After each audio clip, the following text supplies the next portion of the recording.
A continuación, Noticiero Telesucesos. Clasificación A. Apto para todo público. Un noticiero pensado para usted porque se lo merece. Nos acercamos a la realidad desde diferentes perspectivas. Noticiero Telesucesos.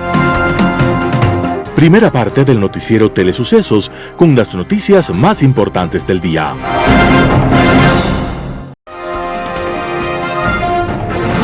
Un día como hoy. Un joven que solo hablaba italiano llegó un día a estudiar a París. Allí inició su pronta carrera militar y en poco tiempo aprendió el idioma. Y no muchos años después, no solo París, sino toda Europa y el mundo entero habría de enterarse de su nombre. Se llamaba Napoleón Bonaparte. Y los tiempos modernos no conocieron en el viejo continente a guerrero más atrevido y ambicioso. Austria, Rusia, Prusia, España, Italia, Siria, Egipto y muchas otras geografías supieron de su poder político y militar. De hecho, el proceso de independencia en América se aceleró gracias a Napoleón, cuando sus tropas invadieron la península ibérica. En ese momento, España se vio sometida y los revolucionarios latinoamericanos aprovecharon su debilidad. Ningún hombre hasta aquellos tiempos, llegando desde abajo, había tenido tanto poder como el que ostentó Napoleón. Napoleón desafió a papas y a gobiernos revolucionarios y aristocráticos, desafió a señorcitos feudales y a reyes y estableció leyes que más tarde se impusieron en América y Europa. Y todavía en el mundo del pensamiento político resuenan algunas de sus frases. Hay pícaros suficientemente pícaros para portarse como personas honradas. O como cuando afirmaba con toda vigencia en nuestros días: nada puede ir bien en un sistema político en el que las palabras contradicen los hechos. O cuando con total realismo dice que para gobernar hay que saber aprovecharse de los vicios de los hombres, no de sus virtudes. Y bien analizada, la libertad política es una fábula imaginada por los gobiernos para adormecer a sus gobernados. Napoleón Bonaparte estaba naciendo un día como hoy, 15 de agosto, en Córcega, y estaba naciendo para dejar su nombre en la historia y la memoria. Las principales noticias del día. Titulares. La Fiscalía defiende su trabajo y las pruebas en el caso de Odebrecht. El presidente Lasso solicitará a Colombia que suministre electricidad a Ecuador. En el segmento de opinión, la desdolarización. Los editoriales serán de Martín Pallares. Prohibido olvidar la lelodolarización. Daniel Márquez. Noticias del día. La Fiscalía defiende su trabajo y las pruebas en el caso Odebrecht.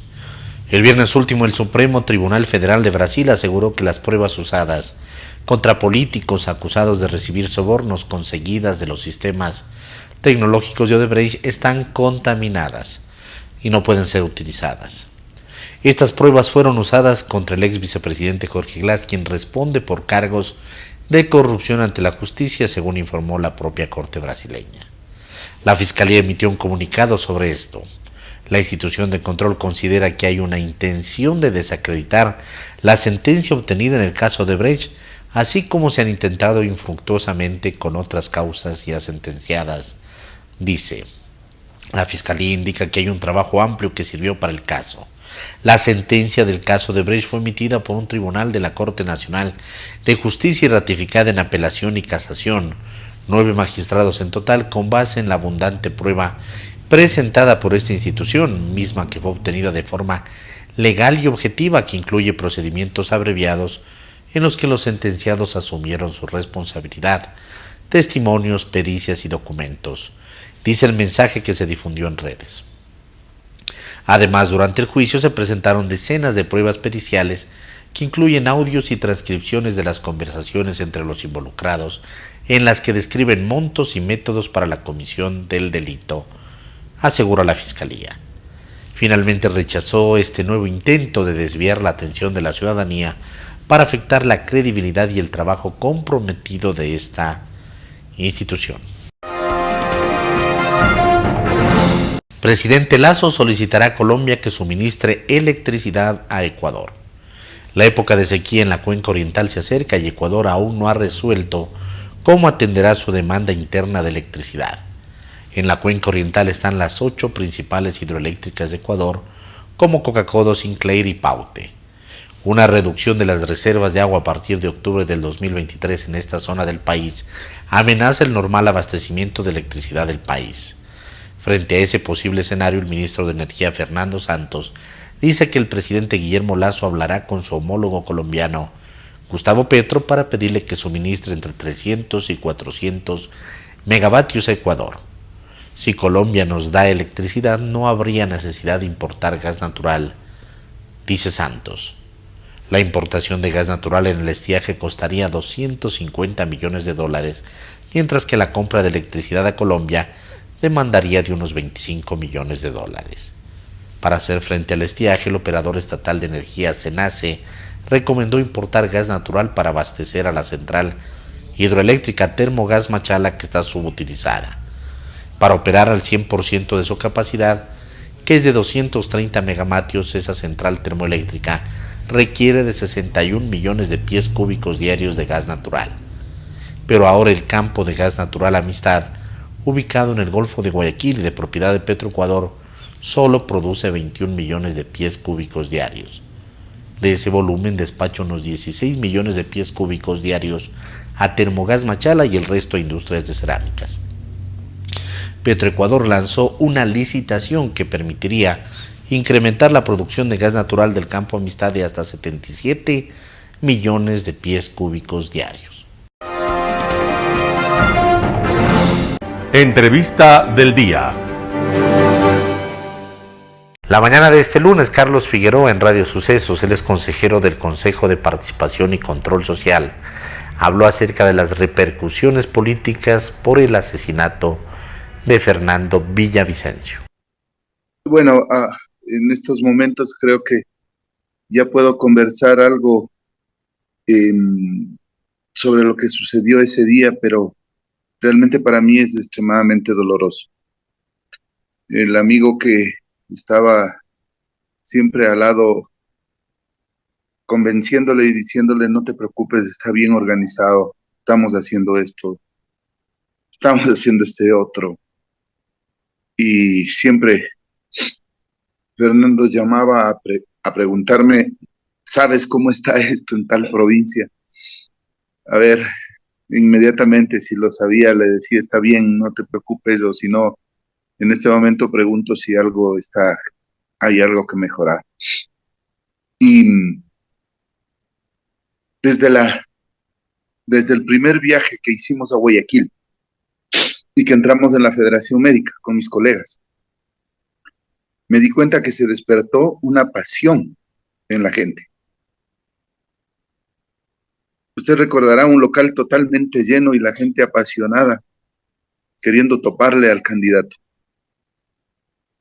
queriendo tomarse una foto con el candidato.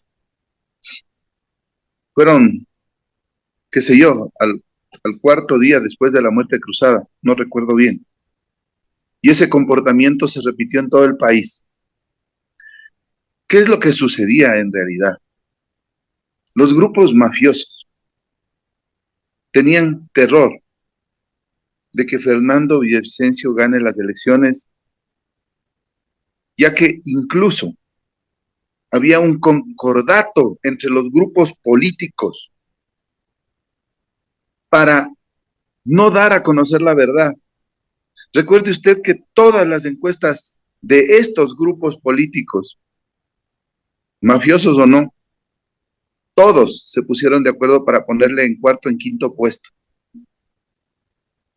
El momento en que nosotros pudimos acceder a una encuesta cercana a la realidad y no trucha, cuando Sedatos da a conocer que Fernando Villavicencio está en segundo lugar, comenzó su desesperación porque ya no podían engañar a la población.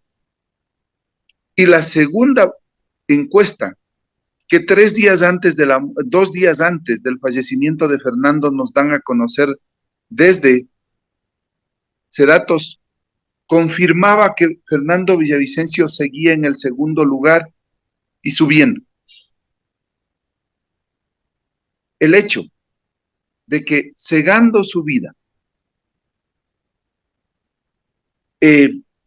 creían que el legado de Fernando Villavicencio y sus ideas no iban a seguir, estos grupos mafiosos se equivocaron. Pues hay una estructura bastante grande que nuestro pueblo por sí solo se ha encargado de construir. Y ahí estamos.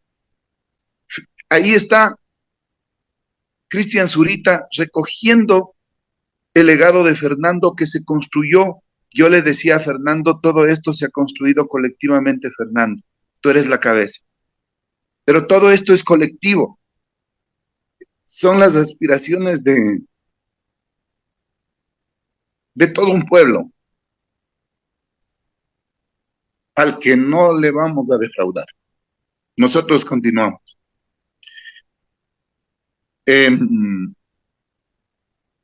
Desgraciadamente, nos confiamos también nosotros, porque nosotros cuando íbamos a la costa lo protegíamos, teníamos un equipo propio, tenía un equipo de la policía, pero en Quito nos desconfiamos.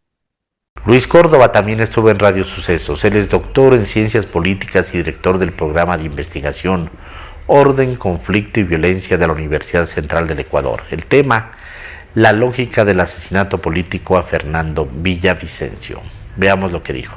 Bueno, lo que hemos vivido evidentemente nos ha sorprendido y nos impacta de manera horrorosa al país porque el nivel de violencia escala cada vez más.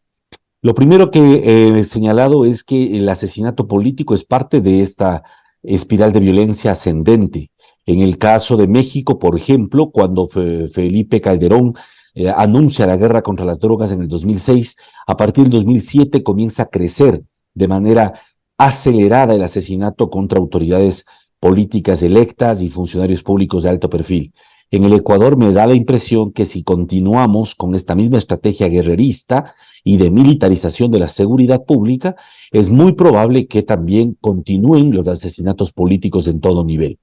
La segunda cosa llamativa del caso del asesinato es que los implicados en las denuncias de Fernando Villavicencio no son solo narcotraficantes, como se ha tratado de posicionar. En realidad, las denuncias de él afectan a todo lo que él consideraba una mafia político-criminal, porque desde el Estado se estarían aprovechando de los negocios más importantes y rentables del país para apalancar capitales mal habidos. Y el ejemplo último es el de la denuncia que presentó el día anterior a su asesinato, en donde denuncia que en la concesión de pozos petroleros, en lo que se conoce como las joyas de la corona, se habría entregado con un sobreprecio que perjudica al país en más de 7,000 millones de dólares.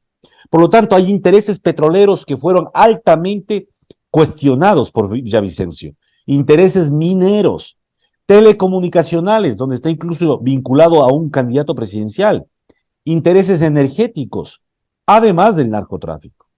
Creo que esto es un elemento fundamental para dimensionar el asesinato de Villavicencio, porque en otras palabras, no era un tipo incómodo solo para determinado sector, sino era un tipo incómodo con sus denuncias, que además estaban documentadas muchas de ellas y fueron a parar a manos de la Fiscalía. Era un tipo incómodo para los sectores que en el país han granjeado los mayores intereses económicos. Esta es una primera explicación.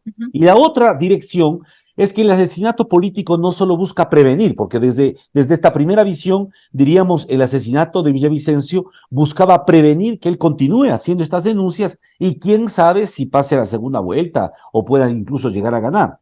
Pero también el asesinato político busca promover ciertas políticas, valores, convicciones.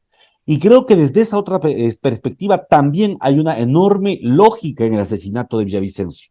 Porque el momento en el que vivimos, que es un momento electoral, puede catapultar este ánimo, esta percepción de miedo, de desconcierto de la ciudadanía, puede catapultar y apalancar precisamente a las candidaturas que ofrecen mano dura, que ofrecen profundizar la militarización del Estado, que ofrecen profundizar la guerra contra estas estructuras y por lo tanto que anticipan una mayor escalada de violencia.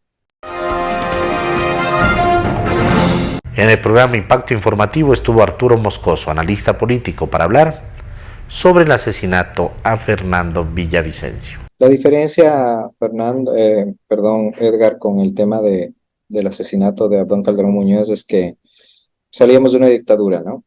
En ese momento, en teoría, vivimos en una democracia, pero evidentemente es una democracia que está fracturada, en el que la muerte de Fernando es una puñalada más a la democracia y a cómo vemos la democracia los ecuatorianos, ¿no?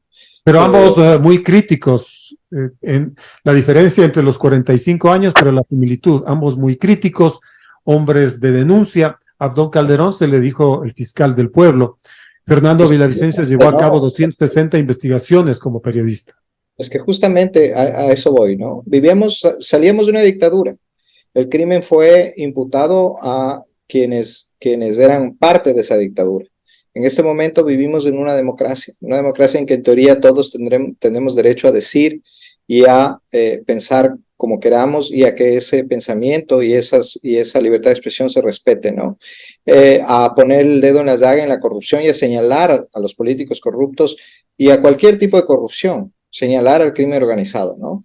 Y lo que vemos es que hay un secuestro de la democracia por parte de estos grupos organizados, de crimen organizado, para impedir justamente que eso suceda, ¿no? Entonces, nuevamente, nuestra democracia está maniatada, está golpeada, está herida de muerte, creo yo, y si es que la clase política, unida con toda la sociedad en general, no hace algo para enfrentar este problema, ya vamos a perder el país. Edgar. ¿Y cuál es el precio, cuál es el pago que hay que hacer para salir de este secuestro, Arturo?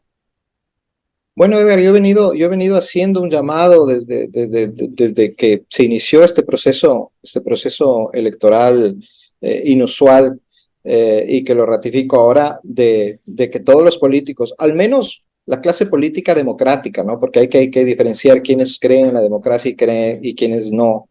Los políticos que todavía creen en la democracia o que aparentemente creen en la democracia, pues se unan y lancen una hoja de ruta en el que digan, cualquiera de nosotros que gane va a tener el apoyo de los demás para enfrentar esto, porque esto es una guerra que no se va a ganar solos, Edgar, es una guerra que no vamos a poder hacer si es que estamos fraccionados, fragmentados, como se ha demostrado. La incapacidad del gobierno para enfrentar este mal no solo es la incapacidad del gobierno, sin querer justificarlo, evidentemente, pero también es la incapacidad de la clase política de ver más allá de sus intereses. Una asamblea mediocre, fragmentada, que lo que se dedicó es a bloquear cualquier iniciativa antes que a proponer algo diferente o una alternativa. Esto también es la causa de lo que estamos viviendo, ¿no? Aparte de toda la permisividad de años pasados y gobiernos pasados con la penetración del crimen del narcotráfico, ¿no?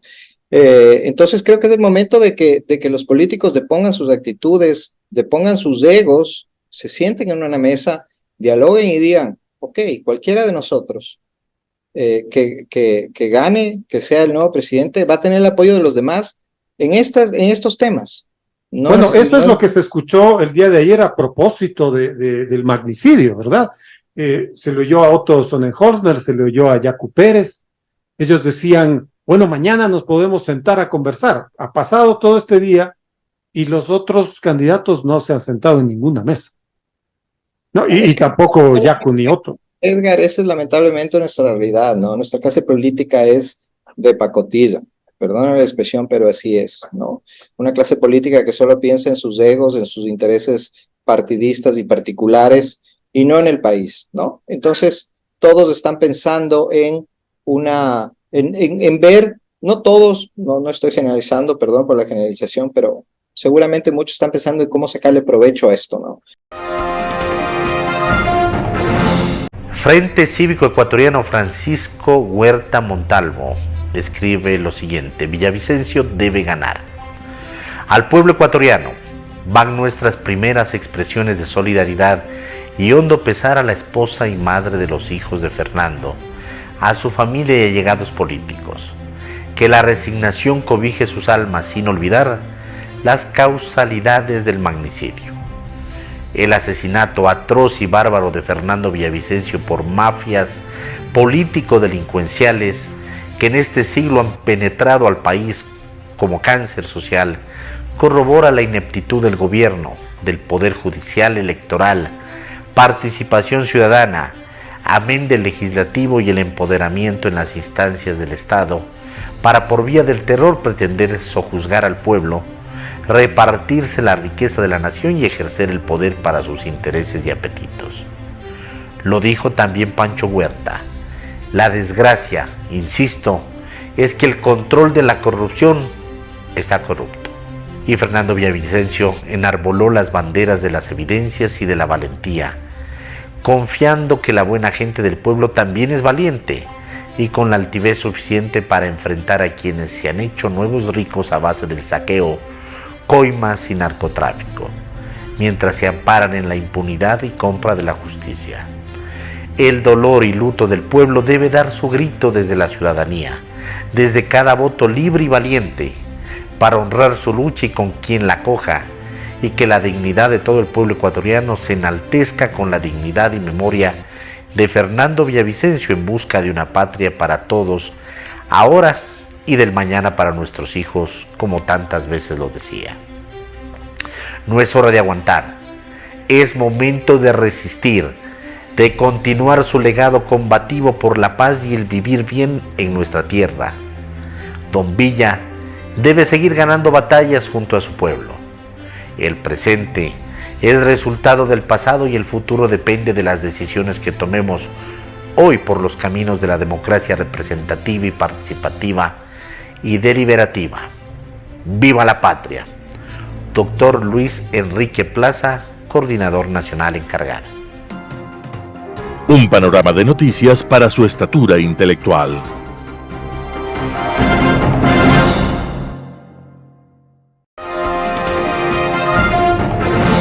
Opinión. Estimados amigos y amigas, gracias por estar con nosotros en este programa de Telesucesos. Hay una serie de noticias en la economía, en la política, en seguridad, etcétera, que engendran problemas sumamente complejos. Pero creo que es conveniente nuevamente referirme a un tema que en todos estos días está saliendo muchos comentarios como consecuencia de una serie de declaraciones del señor candidato a la vicepresidencia por el correísmo ecuatoriano, el señor Arauz, que trabajó por muchos años en la alta función pública en el gobierno del señor Correa. Y eso tiene que ver con la desdolarización de la economía. Es terrible la noticia anunciada por el señor. Naturalmente que es candidato a la vicepresidencia, y la distinguida dama que es candidata del correísmo a la presidencia está negando, y ahora ya Arauz también niega, y asumo yo que también el expresidente Correa estará negando. Pero no se puede negar de que el correísmo en el poder va a querer destruir el sistema monetario, tal como lo ha declarado el señor Arauz. Y la dolarización que se implementó y está vigente desde el año 99-2000, sencillamente está cumpliendo su función. No tiene sentido realmente abandonar el dólar americano como medio de pago legal, ¿sí? Y la ley estipula que esta es la moneda ecuatoriana, no ninguna otra moneda.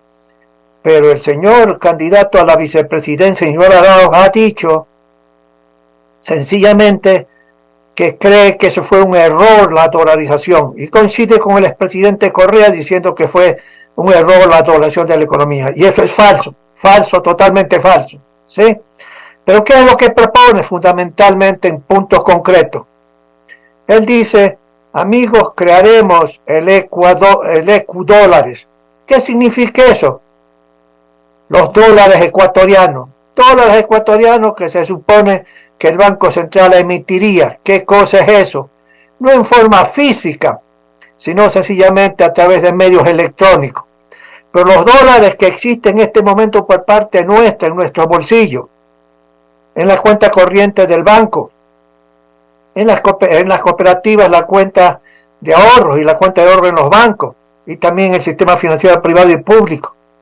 sea también en chequeras, los saldos que tenemos. Todos esos dólares, según la opinión del señor Arao, pasarán a manos del gobierno nacional y los depositarán en el Banco Central, de propiedad del gobierno.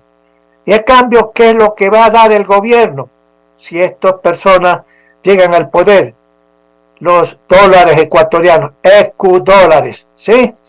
¿Para qué servir estos EQ-dólares? Según el candidato a la vicepresidencia, será para hacer pagos internos, no a nivel internacional. Los dólares que son nuestros, en la sociedad civil, de las personas naturales, de las personas jurídicas, del sector privado, estarán en los bolsillos del gobierno para desperdiciarlo. Dicen ellos para pagar, pues excesivamente a nivel internacional, porque el dólar es la moneda de reserva más importante en el mundo. Pero la idea es, aun cuando hoy lo niegan, la idea es reemplazar al dólar como moneda nacional. Y eso es un error grave, grave. No se puede votar en las próximas elecciones por personas que quieren desdolarizar la economía. Yo les recuerdo, amigos, y no a los jóvenes de 20 y 30 años, que el año 99 y 2000 hubo la crisis espantosa. Pues ya la gente madura, los padres de los jóvenes de 10, 15, 20, 25 años, deberán indicarles cuál fue la intensidad y la gravedad de la crisis del 99-2000. Y si se desdolariza la economía como estas personas quieren, los efectos negativos para el país serán 10 veces peores que el 99 y 2000. Se destruirá riqueza total y absoluta de los ecuatorianos, no importa la escala social en que se encuentran, bajo nivel, media clase o clase de altos ingresos. Amigos y amigas, es terrible la noticia que da el señor Arao. Naturalmente que ahora lo niega y dice es que solamente para las transacciones internas, etcétera, etcétera. Yo digo, en el Ecuador han avanzado muchos medios de pago, como las tarjetas de crédito, las tarjetas de débito. Los cheques, pues cada vez los cheques se utilizan menos y hay las transferencias para pagar de un lado para otro. Pero lo que se quiere es sencillamente quitar los dólares que tenemos nosotros en nuestro bolsillo, en la banca, en las cooperativas, etcétera, para que se apropie el gobierno nacional. Eso creará una destrucción no solamente de la dolarización del sistema monetario en vigencia, creará una destrucción de la economía, habrá una destrucción de la inversión privada, mucha gente quebrará, mucha gente se seguirá al desempleo, a la pobreza. ¿Se puede permitir eso, queridos amigos y amigas? Y ese es parte de las ideas y de decisiones que tienen los candidatos a la presidencia. Doña Luisa, con todo respeto lo digo, el señor Arao a la vicepresidencia, por el correísmo. No podemos votar próximamente por esas personas que quieren destruir el sistema monetario, quieren destruir la economía. Amigos y amigos, yo les ruego pensar detenidamente. El próximo 20 de agosto tenemos que votar y decidir cuáles son los candidatos más importantes que gobiernen el Ecuador. No podemos equivocarnos. El futuro del Ecuador sencillamente está en juego. Y lo que ha dicho el señor Arao como candidato a la vicepresidencia, que es lo que harían en el poder, desdolarizar la economía, aunque lo nieguen, pero en el fondo es eso. Aunque lo nieguen, señores. ¿Sí? Vea usted lo que pasa en la Argentina. Terrible. ¿Y qué haría pues el Banco Central con todos los dólares físicos nuestros? Pagar al exterior por una serie de bienes que se importan, o el pago de la deuda, etcétera. Pero amigos y amigas, el día de mañana ese gobierno le dirá al Banco Central, emite nuevos dólares ecuatorianos, los EQ-dólares, porque necesito gastar más, necesito más plata. Y el Banco Central pues sencillamente comenzará a emitir esos pagarés, o como quiera llevarse esos papelitos de EQ-dólares a favor del gobierno para que el gobierno gaste, y a los empleados públicos se les pague con dólares ecuatorianos, que son EQ-dólares como le llaman. Y cuando compra algo también el gobierno el día de mañana sencillamente se los pagaré en esos papelitos que no servirán para nada. Y nosotros luego que vamos a querer comprar dólares físicos, y nacerá un mercado negro de los dólares reales para deshacernos de los dólares falsos, de los EQ-dólares. Amigos y amigos, es terrible, terrible, aunque lo nieguen en este momento los señores dirigentes de ese partido político, aunque lo niegue el propio expresidente de la República desde el lugar donde está. ¿Sí? Eso es lo que quieren hacer. Y lo han revelado por parte de declaraciones del candidato a la vicepresidencia, señor Arauz. Lo ha declarado. Y ahora ven que han cometido un grave error. Pero sencillamente, eso que han declarado refleja, queridos amigos, refleja lo que quisieran o lo que van a hacer si llegan al poder político del Ecuador. Y no se les puede permitir llegar al poder político para que destruyan el sistema monetario. No se les puede permitir que lleguen al poder para destruir la economía, para crear las bases para un empobrecimiento generalizado del Ecuador. Cada vez que se han hecho encuestas sobre la dolarización, el 90% más de los ecuatorianos hemos votado a favor de que necesitamos que el dólar siga siendo la moneda nacional. El dólar sigue siendo y debe seguir siendo. No podemos aceptar, digamos, una serie de ideas trasnochadas por parte de un joven que dice que es economista y que se ha graduado en las mejores universidades del Ecuador, etcétera, etcétera, etcétera. Amigos y amigos, esas declaraciones son terriblemente negativas para el Ecuador y crean una incertidumbre espantosa. Los empresarios con esas declaraciones están preocupadísimos. ¿Qué va a pasar? ¿Voy a sobrevivir o no voy a sobrevivir? Y nosotros, las personas naturales que hemos trabajado duramente y tenemos nuestros ahorros en dólares de los Estados Unidos de América, estamos también preocupados porque ¿quién va a ir al poder? Y si estas personas van al poder, van a destruir todo el sistema monetario. Vuelvo a repetir y perdónenme la insistencia. No es posible seleccionar personas que vayan a destruir el sistema monetario, el sistema económico. No es posible, queridos amigos. Pero, no obstante que lo nieguen y lo nieguen y lo nieguen, han revelado un tema importantísimo. Y ese partido político que pertenece, por decirlo así, al expresidente Correa, socialmente tiene eso en su plan. El propio señor Correa, cuando era presidente, era enemigo de la dolarización y quiso, a través de la creación de dinero electrónico para pagar a empleados públicos los sueldos, quiso comenzar a dar pasos para eliminar el sistema monetario.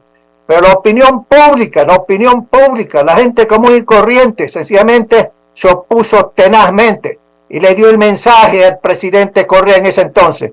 El presidente Correa se asustó y se retiró de ese plan que tenía de dolarizar la economía cuando él era presidente.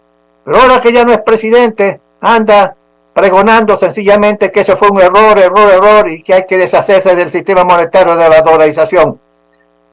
También el alcalde de Quito, al mes que sencillamente ocupó la alcaldía, comenzó a decir que no tenía sentido tener reservas internacionales tan altas como las que actualmente están, y hay que gastarla.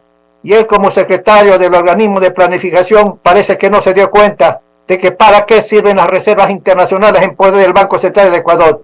Pero ese es otro mensaje también que ratifica la dirección de este grupo, que no se puede permitir que vayan al poder. Amigos y amigos, perdónenme, este tema no solamente es económico, sino que es un tema político que no debería ser político, no debería jugarse con la dolarización, no se debería jugar, porque eso es terriblemente complicado, complejo y eminentemente peligroso.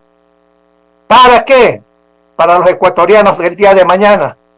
Queremos vivir tranquilos en la parte económica, igual que en la cosa política, en la parte social y en la parte sencillamente de la ciudadanía, que necesitamos paz. ¿Sí? Necesitamos trabajar fehacientemente, necesitamos trabajar con gran tecnología, pero no de esa tecnología que va a destruir la dolarización. Amigos y amigas, discúlpenme por este tema, pero creo que ha sido importante. Tengan presente mis comentarios. Gracias, señores, y amigos y amigas, y nos veremos la próxima semana. Gracias. Editorial. Prohibido olvidar la lelo-dolarización, artículo de Martín Pallares publicado en Diario El Expreso. A Andrés Arauz le fallaron los tiempos. Si el asesinato a Fernando Villavicencio ocurría un día antes, quizás se hubiera podido ahorrar el papelón que hizo el 8 de agosto, saliendo a decir que ama el dólar y la dolarización, cuando su lenguaje corporal delataban que estaba mintiendo y traicionándose. Una noticia tan traumática como la del crimen era la única forma de borrar del mapa el debate que él había encendido por culpa de una entrevista suya a Perfil, donde daba detalles de cómo creía que se debe modificar el esquema de dolarización, otorgando al gobierno el monopolio del manejo de los dólares constantes y sonantes. En realidad, esa entrevista estaba llevando a la candidatura de Luisa González al precipicio. El energúmeno de la desdolarización nuevamente aparecía y tuvo que hacer ese triste espectáculo para negar lo que genuinamente piensa y quiere. Al día siguiente ocurrió la tragedia del asesinato a Villavicencio y el tema de la desdolarización desapareció, aunque eso no haya significado que la debacle de la candidatura correísta se detuviera, ya que eso la perjudicó mucho más. Pero lo que realmente piensa el correísmo sobre el dólar no se puede dejar de machacar. Peor cuando la entrevista a Perfil no es la única constancia. En otra entrevista a un medio de Estados Unidos que en Ecuador no ha sido reseñada, Arauz dijo lo mismo que a Perfil con más detalles y un agravante. Dejó en claro que su odio al dólar es por rechazo al imperialismo yanqui. En un inglés impecable, Arauz le dijo a Money on the Left que la dolarización fue una conspiración del imperialismo en coordinación con el gobierno de Yamil Maguad para construir un sistema dolarizado en varios países de América del Sur. Ahí Arauz sostiene que el hecho de que se haya instalado la base de Mante 4 meses antes de la dolarización es la evidencia de dicha conspiración diseñada para que los Estados Unidos puedan controlar la región. En la entrevista, Arauz se jacta de astuto y dice que en Washington nunca se imaginaron que en estos países podía haberse pensadores como él, capaces de encontrar fórmulas ingeniosas para hacer trampa al modelo. No se puede imprimir dólares físicos, pero sí se pueden crear dólares para el libro de contabilidad y luego se los negocian en la economía nacional, dijo con desparpajo. Intentaré construir alternativas porque no creo que el mundo tenga que someterse a la moneda de un solo país, soltó. No se puede olvidar, Arauz detesta la dolarización y hará lo que pueda para asesinarla. Artículo de Martín Pallares publicado en Diario El Expreso. Daniel Márquez. Ecuador vive una guerra civil hace ya un buen tiempo. El problema es que nos cuesta aceptarlo porque, tal y como sucede en los conflictos contemporáneos, los bandos son difusos y en el fondo nadie sabe la verdad para quién trabaja. El asesinato, magnicidio incluso de Fernando Villavicencio, es el último capítulo de esta saga. No es una guerra de correístas versus anticorreístas, ni de narcos versus sociedad, ni de cárteles extranjeros versus pueblo ecuatoriano. Es una pelea entre grupos de poder mucho mayores, para los que políticos y narcotraficantes son apenas alfiles desechables por los recursos del país. Las rutas del narcotráfico son apenas uno de estos recursos y ni siquiera son el principal. Se podría decir que Fernando Villavicencio no se llevó nada a la tumba. Todas sus denuncias, hasta las más estremecedoras, fueron públicas y ampliamente divulgadas. Sus defectos eran ampliamente conocidos. Era un hombre jactancioso, lo que lo hacía doblemente aborrecido por sus adversarios y sembraba en sus enemigos un deseo irresistible de verlo caer. Era imprudente al momento de hacerse enemigos, se abría demasiados frentes, la emprendía contra medio mundo y pueden contarse con los dedos de una mano los grupos de poder políticos, económicos o criminales que se cuidó de jamás atacar. Sin embargo, sus virtudes eran igualmente pronunciadas. Era dueño de una valentía descomunal, absolutamente fuera de lugar en nuestro medio. No tenía problema alguno en mencionar nombres y denunciar hechos que el resto de personas no se atrevían ni a musitar. Hablaba a viva voz de cuestiones que, en otras circunstancias, la gente solo se hubiera atrevido a mencionar entre cuatro paredes, a medias y con desconfianza. Era además legítimamente ecuatoriano. Su vida, su origen, su formación eran las de un genuino hijo de esta tierra, algo inusual en estos tiempos políticos de colegios internacionales, dobles ciudadanías, posgrados afuera, apellidos europeos o moldeados por ONGs extranjeras. Comprendía la psicología del país y eso le daba una inmensa ventaja al tener que tratar con esa infantería del sector público o de los movimientos políticos, y lo convertía en un interlocutor muy valioso para fuerzas externas que querían tratar con el país. Aunque quizás hubiese sido más justo definirlo como un contendiente por el poder, una especie de cortesano contemporáneo permanentemente envuelto en intrigas, Villavicencio se definía a sí mismo como periodista. Y como buen periodista, el único secreto que sí se llevó a la tumba fue el de quiénes eran sus fuentes.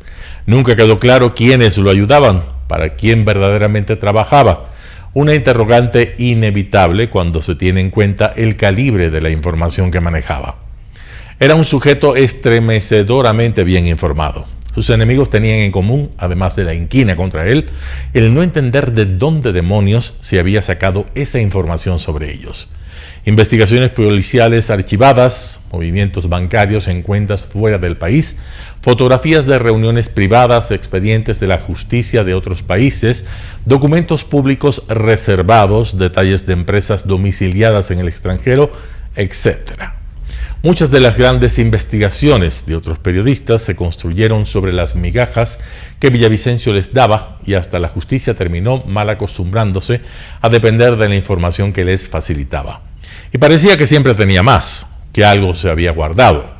El único obstáculo grave que enfrentaba era la complejidad de la corrupción y del crimen organizado de los tiempos de hoy. Además de bien informado, era paciente y no tenía problema en sumergirse en grandes volúmenes de información hasta terminar de comprender los enrevesados esquemas delictivos por medio de los cuales se le ordeñaban decenas, cientos de millones de dólares sostenidamente al país. El problema es que el resto del país no tenía la capacidad, el tiempo ni la paciencia para entenderlos también.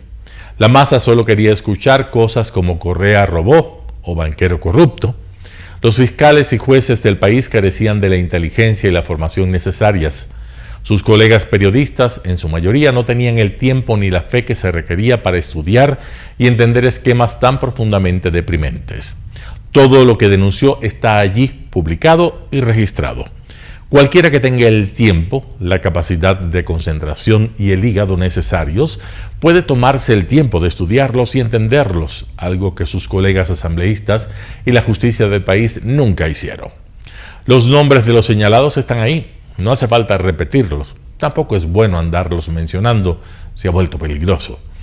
También están ahí, registrados, todos los que lo llamaron extorsionador, cobra por hablar y cobra por callar, villanocencio, mercenario, chantajista, fifiris nice, etc.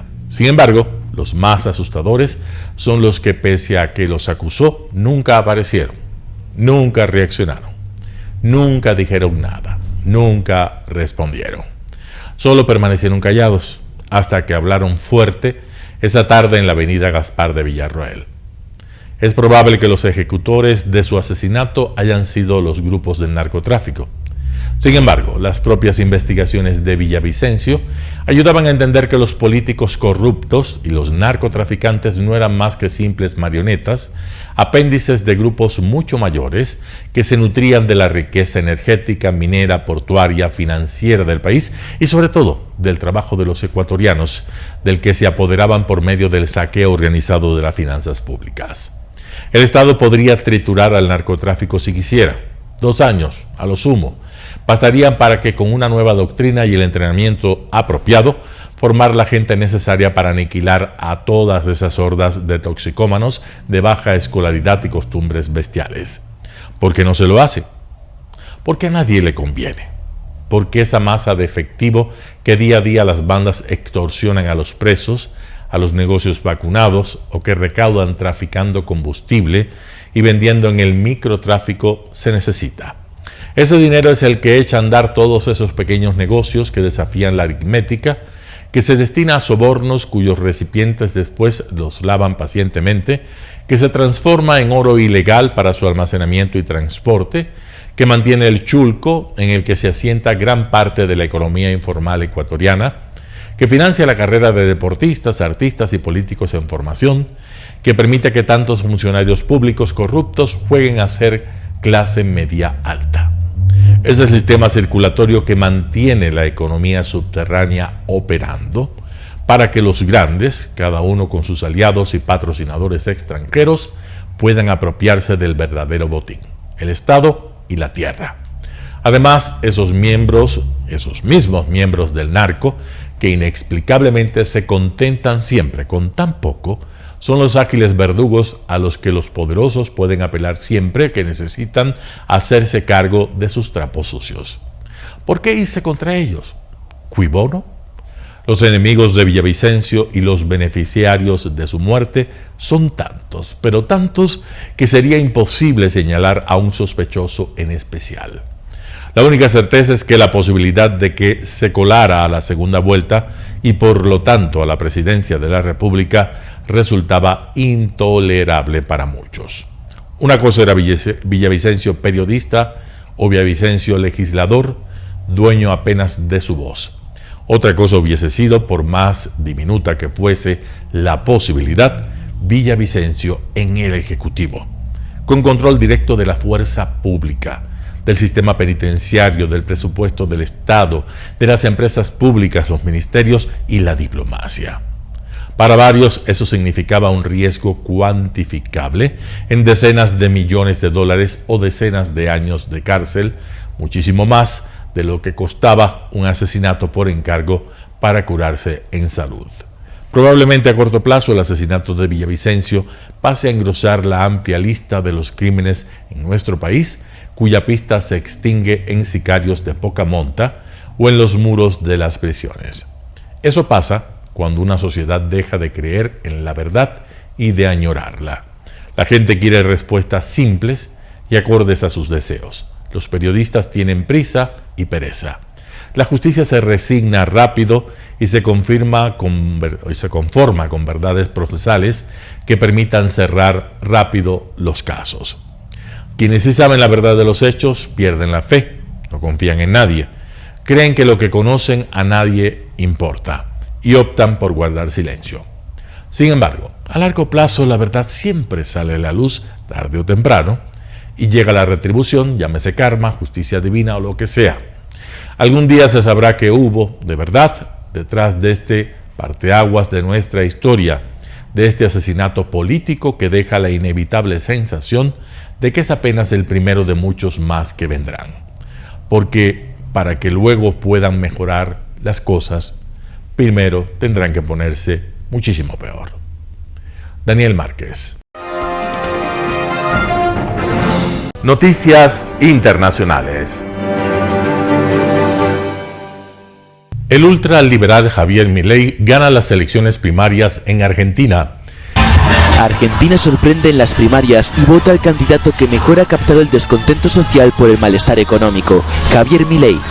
Con el 30,1% de los votos, el economista ultraliberal que se declara en contra del aborto y considera el cambio climático una farsa de la izquierda, se ha convertido en el candidato con más apoyo en estos comicios.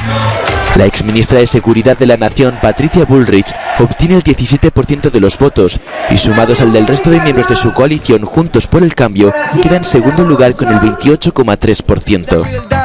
El peronismo, representado por la coalición gobernante Unión por la Patria y encabezada por el ministro de Finanzas Sergio Massa, logra un 27,2%, su peor resultado desde 2011. Este escenario deja el destino de las elecciones presidenciales de octubre completamente abierto. Los argentinos decidirán entre tres candidatos que poseen opiniones muy diferentes de cómo mejorar una economía marcada por una inflación que ronda el 120% interanual. Supervivientes, familiares de víctimas y líderes políticos acuden a UMA con motivo del 25 aniversario del atentado más mortífero perpetrado en Irlanda del Norte. En agosto de 1998, tras la firma de los acuerdos de Viernes Santo, un grupo disidente de la organización terrorista IRA detonó un coche bomba, dejando 29 muertos y 220 heridos. Hasta el momento no ha sido detenido ningún responsable del atentado. En febrero, el gobierno del Reino Unido ordenó una reinvestigación del incidente para averiguar si la tragedia pudo haberse evitado.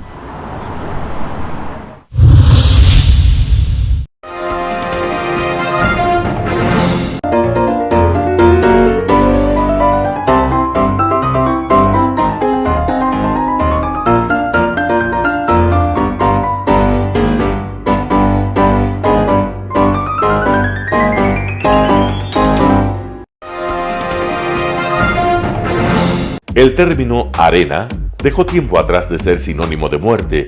Hoy es un espacio de vida, de desarrollo de una de las actividades básicas del comportamiento humano, el deporte, que quizá, como ninguna, moviliza sentimientos y emociones, elimina como principio la violencia, intereses personales, trampas, desunión e intrigas. El deporte, con sus valores, solo deberá entregar mensajes de bien para mejorar las actuales estructuras sociales y políticas en deterioro en las que vive nuestro país. Hoy entregamos a nuestra audiencia de la ciudad de Quito deportes y en especial a la parroquia de Calderón, uno de los sectores populares de mayor desarrollo de la ciudad, con una población estimada en 1 millón de habitantes que están en contacto diario con el canal 29 UHF, presente con sus instalaciones deportivas en Llano Grande, su centro de gravedad. Telesucesos, desde nuestro estudio principal y en el de Arena Telesucesos, es el único medio de televisión que transmite de lunes a viernes 4 horas diarias de diversos eventos y novedades deportivas: el ecuavóley, básquet, tenis de mesa, halterofilia, taekwondo, esgrima, box, cachascán, gimnasia olímpica. Pueden ser observados en Canal 29 UHF y en todas las redes sociales en su televisión, sin ningún costo, desde la comodidad de su hogar, en nuestro canal y en las redes sociales. Arena Telesucesos es el escenario en donde el deporte tiene vida. Nuestros invitados y jugadores están en la cancha junto a usted y como nunca antes en la pantalla de su televisor, acercándole a un espectáculo inolvidable de luz, color y fiesta. Por fin usted encuentra el deporte que practica y que nunca es transmitido ni considerado por otros medios de comunicación con la importancia que nosotros le damos. El ecuavóley es el gran protagonista en una cancha con todos los estándares y comodidad para su práctica. Es el único deporte ecuatoriano con partida de nacimiento ecuatoriana. Somos inéditos, nos acercamos al deporte popular de nuestra gente que comparte nuestros esfuerzos. En Arena Telesucesos, aparte del atractivo de los eventos deportivos que transmitimos con nuestra señal a los televisores de su hogar, también entregamos muchos de los valores que encierra el deporte y en especial privilegiamos nuestra identidad nacional en el ecuavóley, jerarquizando su presencia como el deporte con partida de nacimiento en nuestro país. Telesucesos no solo entrega en su programación de deportes un espectáculo, sino que impulsa, privilegia y exige a quienes participan que sean parte de los valores y méritos que el deporte encierra: esfuerzo, superación, perseverancia, respeto, solidaridad, compañerismo, disciplina, puntualidad, sana competencia, honradez en la cancha y fuera de ella. La práctica deportiva siempre generará beneficios positivos para su cuerpo y entregará salud estable, pero refuerza además la identidad personal y premia siempre el éxito conseguido. Estamos entregando a nuestra ciudad con Arena Telesucesos un esfuerzo más de un medio que es fiel a su identidad y que a través de sus contenidos de salud, cultura, opinión calificada y ahora deportes, pretende difundir lo que, aparte del entretenimiento, requiere nuestra gente. Lo hasta ahora realizado está hecho con mucho esfuerzo, pasión y el entusiasmo de nuestra parte, de nuestros empleados, trabajadores y pequeños empresarios que creen en nuestras motivaciones. Hemos dado los primeros pasos para este proyecto que seguiremos haciéndolo gracias a ustedes. Telesucesos, el canal de televisión siempre inédito. El noticiero Telesucesos es retransmitido de lunes a viernes a las 7 horas por Radio Planeta Sur 106.1 FM de la ciudad de Loja.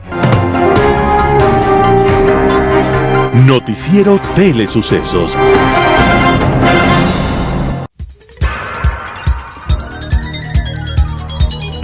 Las opiniones vertidas en este espacio por la producción y dirección del programa son de exclusiva responsabilidad de sus autores y de quienes intervienen en ellos.